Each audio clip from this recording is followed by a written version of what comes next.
Good morning class 9th। आज हम discuss करेंगे साइंस की वर्कशीट नंबर 38। हमारी आज की वर्कशीट का टॉपिक है बल तथा गति के नियम। इस वर्कशीट में हम जानेंगे कि क्या किसी भी वस्तु को चलाने के लिए हमें बल की आवश्यकता होती है। तो आइए देखें, किसी भी वस्तु को चलाने, रोकने, गति की दिशा या आकार को बदलने के लिए हमें बल लगाने की आवश्यकता पड़ती है। जैसे किसी रबर बैंड को खींचना, ट्रॉली को धकेलना, चलती कार में ब्रेक लगाकर रोकना या आटा गूंदना आदि। लेकिन कई बार वस्तु पर बहुत बल लगाए जाने पर भी उसमें कोई भी गति नहीं होती। जैसे यदि दो व्यक्ति एक भारी मेज़ को विपरीत तरफ से धक्का दें या रस्साकशी के खेल में दोनों तरफ से खिलाड़ी एक जैसा बल लगाएं तो मेज़ या रस्सी बिल्कुल नहीं हिलती। जब दोनों व्यक्ति या टीम विपरीत तरफ से बराबर बल लगाते हैं तो उनके बल आपस में ही खत्म होकर कुल शून्य हो जाते हैं। ऐसे बलों को हम कहते हैं संतुलित बल। तो संतुलित बल वो बल होता है जिसके अंदर दोनों तरफ से बराबर का बल लग रहा हो। जब उसमें बराबर का बल लगता है तो कुल बल जो है वो शून्य हो जाता है, जिसकी वजह से वो चीज़ अपनी जगह से हिलती नहीं है। ऐसे बल को हम क्या कहेंगे? संतुलित बल। मेज़ या रस्सी तभी हिलती है जब दोनों व्यक्ति या खिलाड़ी एक ही दिशा में बल लगाएं या एक तरफ का बल दूसरी तरफ से ज़्यादा हो।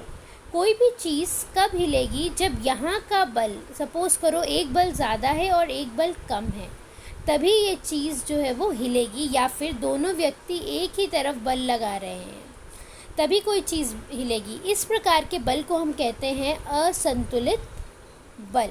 असंतुलित बल जब दोनों तरफ से बराबर का बल ना हो या दोनों व्यक्ति एक ही जगह से बल लगा रहे हों, तभी कोई वस्तु अपनी जगह से हिलेगी। अगर दोनों तरफ से बराबर का बल लग रहा है, उस बल को हम कहते हैं संतुलित बल। उस केस में जो वस्तु है वो अपनी जगह से हिलती नहीं है।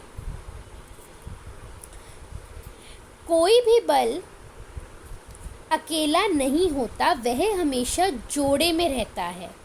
यह दोनों बल विपरीत दिशा में कार्य करते हैं। जब भी दोनों में से एक बल दूसरे से ज़्यादा होता है तभी गति होती है, यानी कि असंतुलित बल के केस में ही गति होती है। घर्षण बल गति की विपरीत दिशा में कार्य करता है। जिस दिशा में गति हो रही है उसके ऑपोजिट दिशा में जो बल कार्य करेगा वो होगा घर्षण बल। फॉर एग्ज़ाम्पल, मैंने एक गेंद फेंकी और वो गेंद को मैंने फेंका और वो गति में है, लेकिन आप देखेंगे थोड़ी देर बाद वो गेंद खुद रुक जाती है। क्यों रुक जाती है? घर्षण बल के कारण। जब घर्षण बल बढ़ जाता है तो वो गेंद को रोक देता है। जब तक वस्तु पर लगाए जाने वाला बल उसके घर्षण बल से अधिक होकर उसे असंतुलित नहीं करेगा, तब तक वस्तु नहीं हिलेगी। किसी भी पिंड पर लगने वाला असंतुलित बल उसे गति प्रदान करता है। गति किस कारण होती है? असंतुलित बल के कारण।